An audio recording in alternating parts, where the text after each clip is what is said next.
Yeah.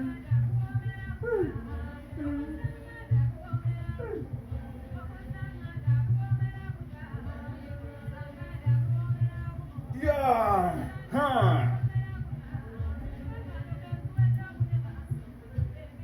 Kiranga omukulu Ssabasajja Kabaka nga yingiddewo nateera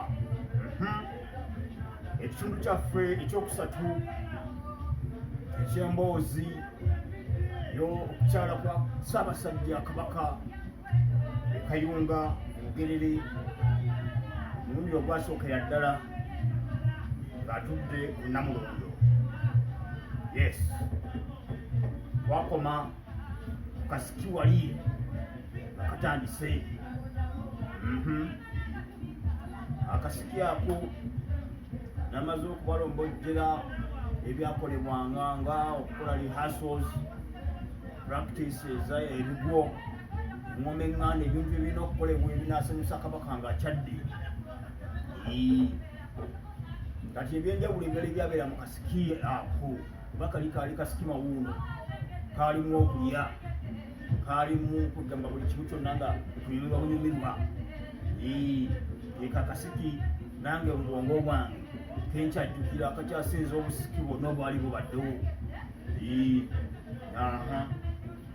Kati akasiki ako mwabangamu emanyi ebiseera ebyensi yali ng'ekyali nungi, emmere nga weeri mu bungi, ebisolo nga bingi, eminyonyi, enkoko.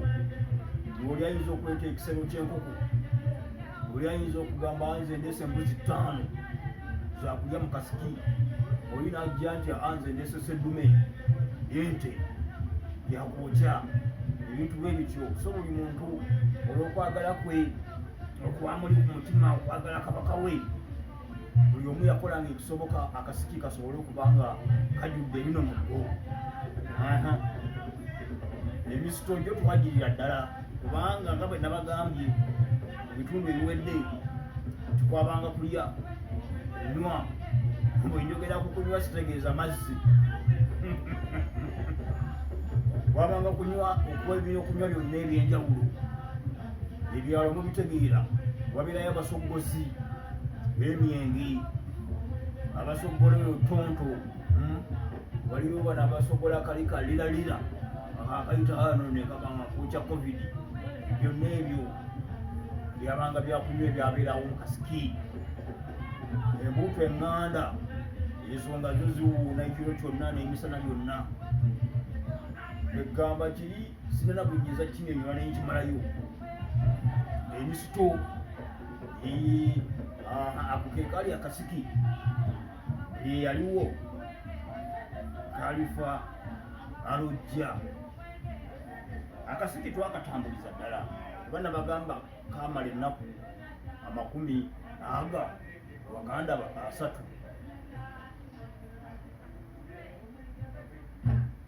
Kati akasiki ako buli lunaku olwayitangawo nga tusemberedde ku lunaku lw'okukyala kw'Omutanda, okaddako twamuyitanga Omutanda Ssabasajja. Buli lunaku olwayitangawo olwaddangako nga tulwagala okusinga oluwedde, kubanga twali tusemberera olunaku mulindwa olw'okukyala kwaki kwa nnyinimu beene Musota Kiwutuka Mulali muliro.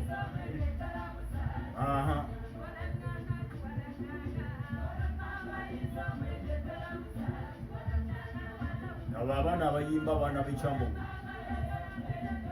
bayimba bulungi nnyo, mbaagala. Kyambogo University.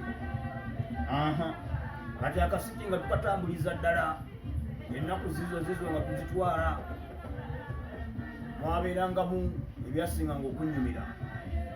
Abantu be nabagambako abavanga mu bitundu ebyenjawulo ne bajja ne batugamba, ate baaleetanga bbaluwa, batumanga omubaka ne baleeta ebbaluwa ya neetuuka ew'omusajja Bukenya nti ebbaluwa eno efudde Masaka. Abatuuze b'e Masaka ku kitundu bwe kiti basaba okujja bakwegatteku olwaniriza Omutanda Ssabasajja. Kenya yali musajja mulungi n'omuntu w'abantu nga talina kyagaana, wabula yababuuzanga kimu, ebyokulyamu n'asobola okuleeta byakulya ki, enkoko, embuzi n'ebyokunywa emyenge. Emmere yo tekyabanga kizibu kubanga emmere yabangawo mulungi.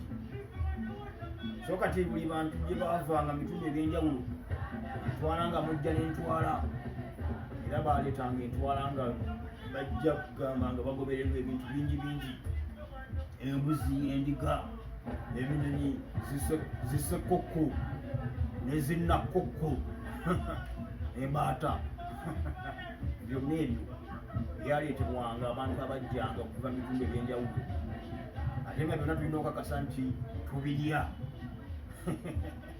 Kali kaali kasikima wumu,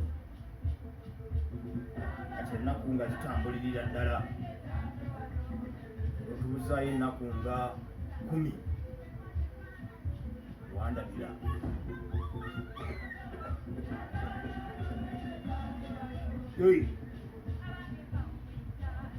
Sobola kuzinamu katono naawe nga bwe nabagambye abaana b'ekyambogo bawuutula embuutu ezo bulungi nnyo n'amazina, zeka vidiyo nze nakalabyeeko nze mbalogera.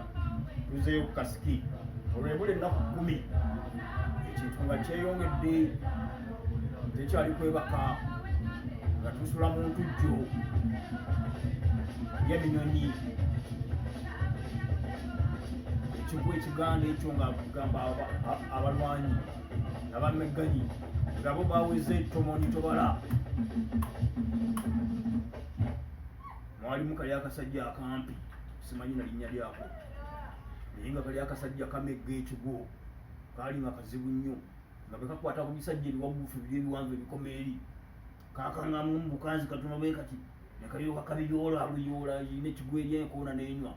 Ekigwo ekiganda nno nakyo okukizannya si kyangu kuba kuli kusiba mutima. Omusajja akuwujjula ekigwo n'okuba enkoona wansi n'esima n'ekinnya.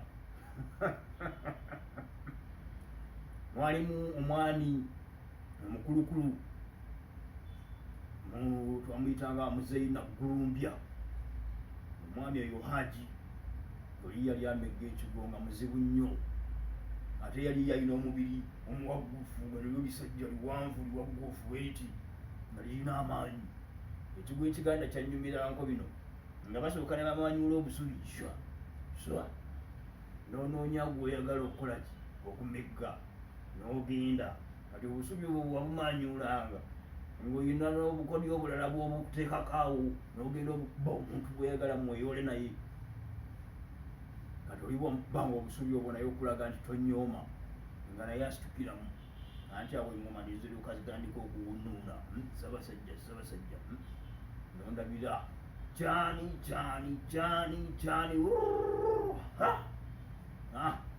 amezze nga amegga. Naye kali akasajja akampi kembagambye kaali kazibu nnyo, naye nga n'omwami oyo Haji Naggulumbya yali muzibu, yali musajja mukulukulu mu myaka bwati, naye nga tanyigirwa mu ttooke mu kigwo. Haji Naggulumbya yatuva ku maaso, omwoyo gwe guwummule mirembe. Kati ennaku nga zitambudde, tweyongeddeyo olutuuzaayo ennaku tuzibalira ku ngalo nga 5. Bannange kiri kyali kizibu. Olwo twali twamala dde okuzimba ebiyitirirwa nga tubizimba mu buli kasitenseni, okuviira ddala ku Ssezzibwa. Ssezzibwa twagitimba, olutindo olwo lwa Ssezzibwa olwo twalutimba bulungi nga twaniriza Ssaabataka. Bannange twatimba okuva ku Ssezzibwa ne tutimba nga tugendera ddala paka mu Kayunga mwonna ne tuyitamu ne tutimba paka eri ku Kaala Amatendo ake Nfuufu Kyamimbi. Ebiyitirirwa twabitimbisa maanyi kuba buli muntu akola ekintu nga kikola okuva ku mutima gwe, era ate okukikola nga kirungi nga awulira kirina okufaanana ekyo kyennyini kyawulira mu mutima.